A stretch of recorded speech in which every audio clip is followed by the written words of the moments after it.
Hi viewers, welcome to our channel. ప్రస్తుతం మనతో పాటు senior journalist Damoh Bala sir ఉన్నారు. వారితో మాట్లాడు.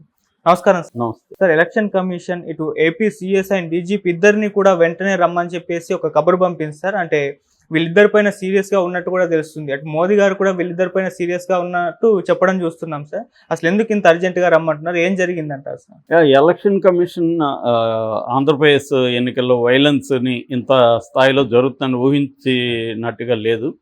ఎందుకంటే మామూలుగా ఎప్పుడైనా కూడా ఎన్నికల రోజు వైలెన్స్ జరుగుతుంది, అది కామనే అన్ని చోట్ల. కానీ ఎన్నికల రోజు కంటే కూడా మరుసటి రోజు ఎక్కువగా జరగడం అనేది మన ఆంధ్రప్రదేశ్లో చూస్తున్నాం. ఈ మధ్యకాలంలో ఇంత వైలెన్స్ జరగలేదు. దీనికి ప్రధాన కారణం ఏంటి? మొన్నటి వరకు ఏం చెప్పారు? వైసీపీ వైలెన్స్ చేస్తుంది, పోల్ మేనేజ్మెంట్లో జాగ్రత్తగా ఉండాలని తెలుగుదేశం కూటమి వాళ్ళు పదే ఆరోపించారు. పెద్ద ఎత్తున చేస్తున్నారని ఒక 29 మంది పోలీస్ ఆఫీసర్లు లిస్ట్ ఇచ్చింది ఆమె, పురంధేశ్వరి. వాళ్ళని మార్చమన్నారు. వాళ్ళల్లో కొంతమందిని మార్చారు. లాస్ట్ మినిట్లో ఎక్కువ మార్పులు జరిగాయి. సో దీనికి కారణం ఏంటి అవన్నీ తేలాల్సి ఉంది.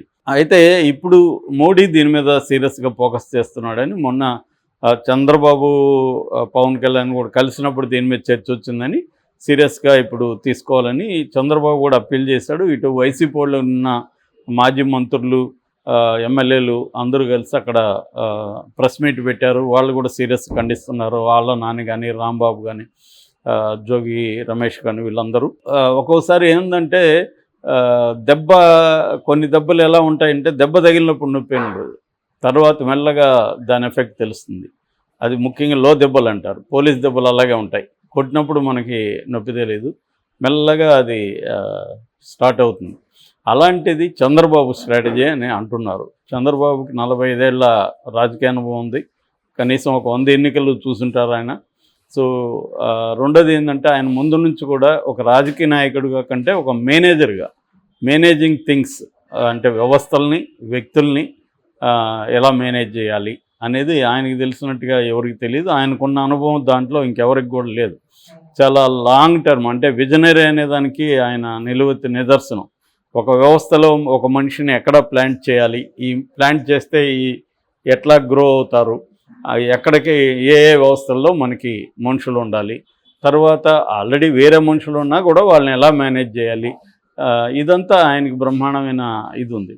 అందుకని ఆయన ఈసారి ఏం చేస్తారంటే అందరూ వ్యతిరేకించి చివరికి బీజేపీతో పొత్తు ఆయన తప్ప ఇంకెవరికి ఇష్టం లేదు. ఎందుకంటే మొన్నటి వరకు బీజేపీ జగన్ కొమ్మక్కని వీళ్ళే మాట్లాడారు. కానీ ఎందుకు పొత్తు పెట్టుకుంటే 2 కారణాలు. ఒకటేమో పోల్ మేనేజ్మెంట్, రెండోదేమో రేపు జగన్ పొరపాటున అధికారంలోకి వస్తే తను సేఫ్గా ఉండాలి అని. ఈ 2 కారణాలు. మొదటి కారణం, మొన్నటి వరకు సరిగా వర్కౌట్ అవ్వలేదు, చంద్రబాబు పెద్ద హెల్ప్ కాలేదని అందరూ అనుకున్నారు. కానీ ఇప్పుడు మెల్లమెల్లగా దాని రిజల్ట్ ఏంటో చూస్తున్నారు అన్నమాట. సో ఈ వైలెన్స్ వచ్చినాక అర్థమైంది వాళ్ళకి చంద్రబాబు ఎక్కడెక్కడ ఏమేమి ప్లాంట్ చేశాడు, దాని రిజల్ట్ ఎలా ఉందనేది.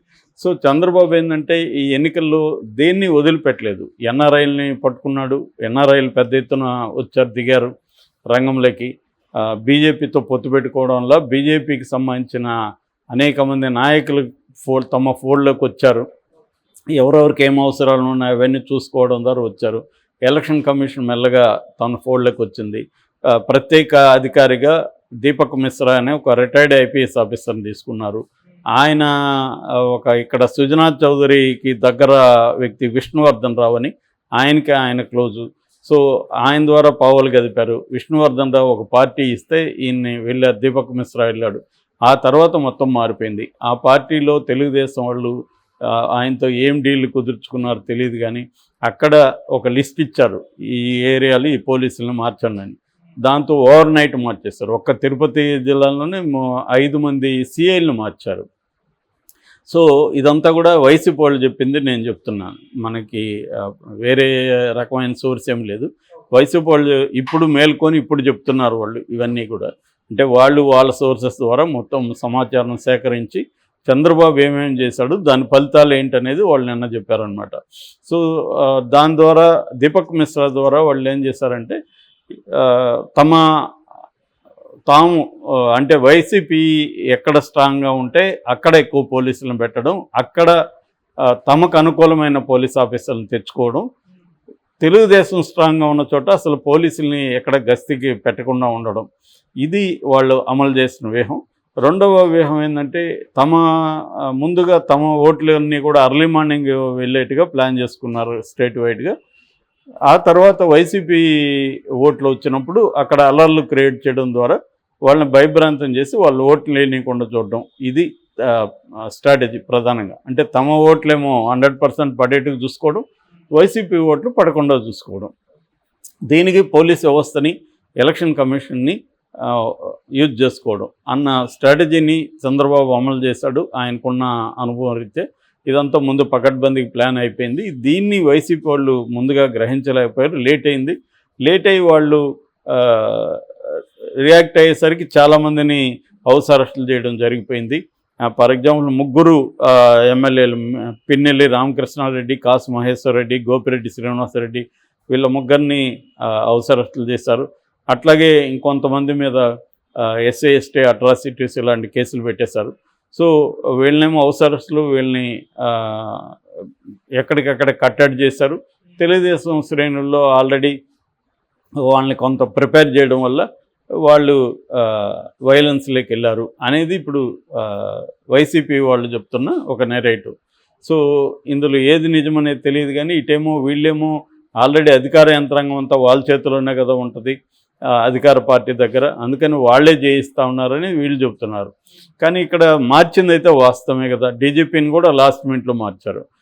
సో ఈ లాస్ట్ మినిట్లో మార్చడం వల్ల ఇప్పుడు హరీష్ గుప్తాని, ఈరోజు హరీష్ గుప్తా సిఎస్ జవహర్ రెడ్డిని హుటాహుటిన రమ్మని వచ్చి నేరులో ఎక్స్ప్లెనేషన్ ఇవ్వమని సెంట్రల్ ఎలక్షన్ కమిషన్ పిలిపిస్తుంది. ఈరోజు వాళ్ళిద్దరూ వెళ్తున్నారు. నిన్న ముఖ్యమైన పోలీస్ అధికారులతో వాళ్ళు సమావేశమయ్యారు. కానీ మనం చూసినప్పుడు ఇప్పుడు ఎలక్షన్ కమిషన్ తన బాధ్యతల నుంచి తప్పించుకొని ఎవరి మీద మోపడానికి, నెపం మోపడానికి ట్రై చేస్తుంది అనేది క్లియర్గా అర్థమవుతుంది. ఎందుకంటే ఇప్పుడు ఎలక్షన్ కమిషన్ కదా మార్చింది. వాడెవరో చెప్పినట్టు మార్చడానికి మాత్రం మీకు చాలా తొందరగా మార్చారు, లాస్ట్ మినిట్లో అంతా నిర్ణయాలు తీసుకుని స్పీడ్గా మార్చారు, కానీ వాళ్ళ దగ్గర పని చేయించుకోవడం రాదా మీకు అని విమర్శిస్తున్నారు. ఇప్పుడు కొత్తగా తెచ్చినప్పుడు అతను ఎబ్సెంటా, అతనికి ఆ ఏరియాలో పట్టుందా, ఇవేవి చూడకుండా తెలుగుదేశం పేర్లు ఎవరైతే మార్చమన్నారో వాళ్ళందరూ మార్చేశారు. మార్చిన తర్వాత అక్కడ పని చేయట్లేదు. ఇప్పుడు అల్లర్లు జరిగిందంతా కూడా పరిశీలిస్తే వైసీపీ వాళ్ళు చెప్తున్నది ఏమంటే ఎక్కడెక్కడ పోలీసులు మార్చారో అక్కడే అల్లర్లు ఎక్కువ జరిగాయి అనేది వాళ్ళు చెప్తున్నారు. సో ఈ చంద్రబాబు వ్యూహానికి అనుగుణంగా ఈసీ పనిచేసింది అనేది ఇప్పుడు వాళ్ళ విమర్శ. జేడీ లాంటి వాళ్ళు కూడా ఇదే అభిప్రాయాన్ని వ్యక్తం చేశారు. కాకపోతే జేడీ 2 వైపులా వైలెన్స్ జరిగిందనేది చెప్తున్నారు. అది కూడా వాస్తవమే, 2 వైపులా వైలెన్స్ జరిగింది. కానీ ఈ ప్లానింగ్ ఎవరిది? ఫస్ట్ ఎప్పుడైనా ఇప్పుడు నేను రాయేస్తే నువ్వు కూడా నన్ను రాయేస్తావు, మన ఇద్దరం కొట్టుకున్నాం అంటారు. కానీ మన ఇద్దరం ఈక్వల్ కాదు కదా, నేను కదా ఫస్ట్ నిందితుడిని. కానీ ఇక్కడ ఏం జరుగుతుందంటే ఇద్దరు కొట్టుకున్నారు అనే వాదన వెళ్తుంది. ఇద్దరు కొట్టుకున్నారు అనేది వాస్తవం కాదు. ఇద్దరు కొట్టుకోవడం వెనక ఎవరు ఫస్ట్ స్టార్ట్ చేశారనేది వెరీ ఇంపార్టెంట్. దాన్ని హింస ప్రతిహింస అంటారు. హింస చేసిన వాడు ప్రతిహింస చేసేవాళ్ళు ఇద్దరు ఒకటి కాదు, కానీ ఒకటిగా కలిపేసే ఒక ఇది జరుగుతుందన్నమాట. సో ఇది ఫస్ట్ ఎవరు స్టార్ట్ చేశారు అనేది ఎవరు చెప్పాలి? ఎక్కడికెక్కడ మా వాళ్ళు స్టార్ట్ చేయలేదు, వాళ్ళే చేశారని చెప్తారు. ఫర్ ఎగ్జాంపుల్ ఇప్పుడు చంద్రగిరి పులవర్తనాన్ని వాళ్ళు దాడి చేశారు వైసీపీ వాళ్ళు, కానీ దాడి వెనక ఏంటి? ఆల్రెడీ వీళ్ళు వెళ్ళి వాళ్ళని కొట్టారు కాబట్టి దానికి ప్రతీకరంగా వాళ్ళు వచ్చి కొట్టామని వాళ్ళు చెప్తున్నారు. సో ఎవరు స్టార్ట్ చేశారు అనేది దీనికి ఒక ఇండిపెండెంట్ ఏదైనా విచారణ నియమిస్తే కానీ బయటికి రాదు. ఆ ఇండిపెండెంట్ ఇవాళ ఏంటంటే అన్ని మీడియా దగ్గర నుంచి అన్ని వ్యవస్థలు 2గా చీలిపోయినాయి అక్కడ, వైసీపీ వైపు కూటమి వైపు. సో 2గా చీలిపోయిన సందర్భంలో ఎవరు కూడా అవతల వైపు తప్పు లేదు, మా వైపు కూడా తప్పు ఉందని ఎవరు ఒప్పుకోరు కదా. కంప్లీట్గా అవతల వైపు తప్పు ఉందని 2 వర్గాలు అంటున్నాయి. సో కాబట్టి మనం ఆలోచిస్తే కొంత కామన్ సెన్స్తో, ఒకటి అధికార పార్టీ కాబట్టి అధికార పార్టీకి అనుగుణంగా పోలీస్ వ్యవస్థ పనిచేసే అవకాశం ఉంది. కానీ అటువంటి పోలీస్ వ్యవస్థ ఎక్కడెక్కడైతే అధికార పార్టీకి స్ట్రాంగ్గా పనిచేస్తున్నారు, ముఖ్యంగా Reddy community, SC ST BC వీళ్ళు అధికార పార్టీకి అనుగుణంగా ఉంటే వాళ్ళనందరినీ మార్చమని ఒక లిస్ట్ ఇచ్చింది తెలుగుదేశం పార్టీ. ఆ లిస్టుని ఈసీ మార్చింది. అంటే ఏంటి అర్థం? ఇట్లా తెలుగుదేశం కూటమికి కూడా అనుకూలమైన ఆఫీసర్లు వచ్చారు కదా. సో కొన్ని చోట్ల కూటమి వైలెన్స్ చేస్తున్నట్టు కనబడుతుంది, ముఖ్యంగా తెలుగుదేశం వాళ్ళు వైలెన్స్ చేస్తున్నట్టు.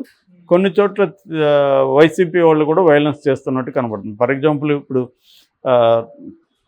అదేంటి మన తాడిపత్రి ఉంది. తాడిపత్రిలో క్లియర్గా అక్కడున్న ఎస్పీ వైసీపీ వైపే మొగ్గు చూపుతున్నట్టుగా మనకు కనబడుతుంది. అందుకని ఈరోజు కూడా ముగ్గురు ఎస్పీలని మార్చబోతున్నారని చెప్తున్నారు. ముగ్గురు ఎస్పీల మీద వెయిట్ అని ఆంధ్రజ్యోతి రాసింది. సో క్లియర్గా రెండు వైపులా కూడా అక్కడక్కడ జరిగింది. అయితే ప్లాన్డ్గా మాత్రం ప్రశాంత్ కిషోర్ ఆధ్వర్యంలో తెలుగుదేశమే దీన్ని అంతా ప్లాన్ చేసింది అనేది జేడీ లాంటి వాళ్ళు చెప్తున్నారు. మరి దీని నిజాలు బయట అనేది ఎప్పటికి కూడా రాకపోవచ్చు బయట. Okay sir, thank you so much sir.